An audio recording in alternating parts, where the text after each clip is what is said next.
Magandang gabi sa inyong lahat. Ngayon, bibisitahin natin ang Pasig River Esplanade Phase 3 na nagiging mas magandang pasyalan dahil sa magagandang tanawin at maliwanag na ilaw na napapaganda sa lugar na to.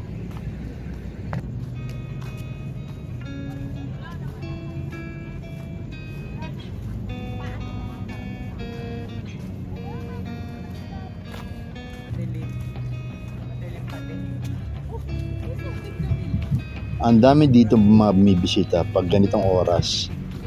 Dulot ito ng malamig na panahon. Itong lugar ay matatagpuan sa likod ng Fort Santiago sa Intramuros, Manila. Isa sa pinakamadaling paraan para pumunta rito ay gamit ang LRT or ang Light Rail Transit. Bababa kayo sa Doroteo Station.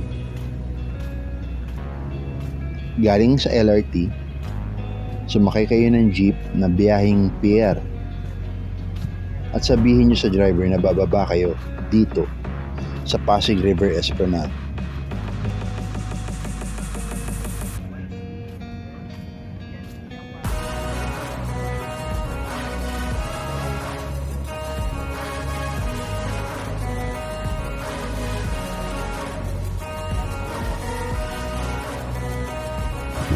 Ang napakagandang tanawin na ito galing sa Esplanade ay dulot ng proyekto ng Pasig Biglang Buhay Muli Project o PBBM. Ito ay kasalukuyang sumusukat ng 1.1 na kilometro simula sa Phase 1 na nasa likod ng Manila Central Post Office hanggang dito sa Phase 3. Ito ay abot hanggang Laguna de Bay. Pag natapos itong buong Esplanade, aabot ng sukat na 25 na kilometro.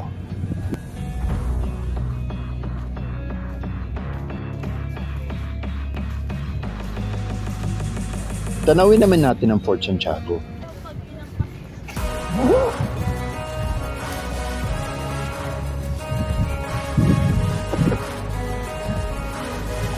Ang entrance fee dito ay nagkakalagang 75 pesos at 50 pesos naman para sa senior citizens at PWD.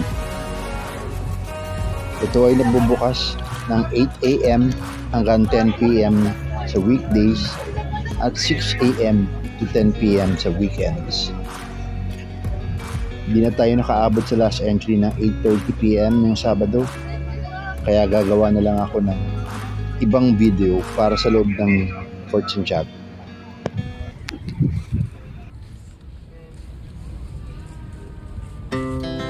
Our hearts beat to the city streets. We began to feel the fire. We rise like tall buildings as the chemicals they take us higher. The night's young, and it's just begun as she puts her hand in mine. We wanna chase the night, wanna dance to the light, pull the stars from the sky, just two hearts running wild. Never sleep, never stop, as we shout from the top. We're gonna be two hearts running wild. Hinikayat ko kayong bumisita sa lugar na to, hindi lang sa trending na pasyalan nito ngayon, ngunit para makita ang ilang makasaysayan na lugar tulad ng monumento ng Maritime Expedition sa gitna ng Mexico at Pilipinas at ang Chinese-Filipino Friendship Monument, pati na rin ang Binondo Intramuros Bridge.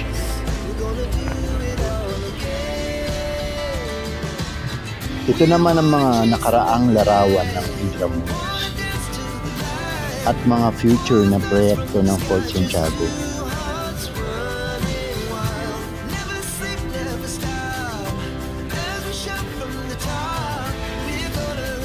We're gonna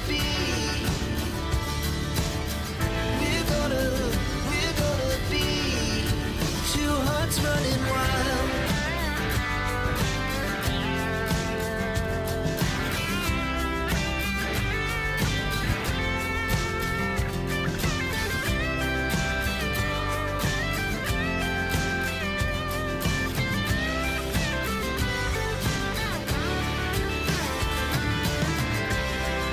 The moonlight, summer sky. Pwede rito magdala ng bike or mag-rent ng go-kart para sa mga bata o magdala ng fur babies para sa mga pet lovers.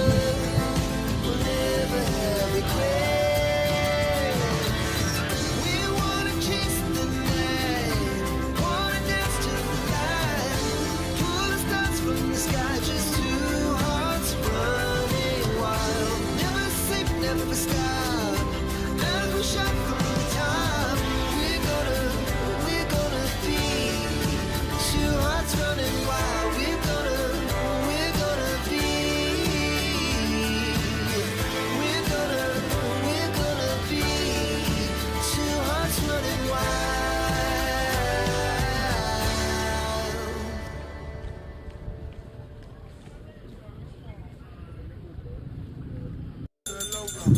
Ito yung mga pagkain na pwede nyong i-avail sa Esplanade.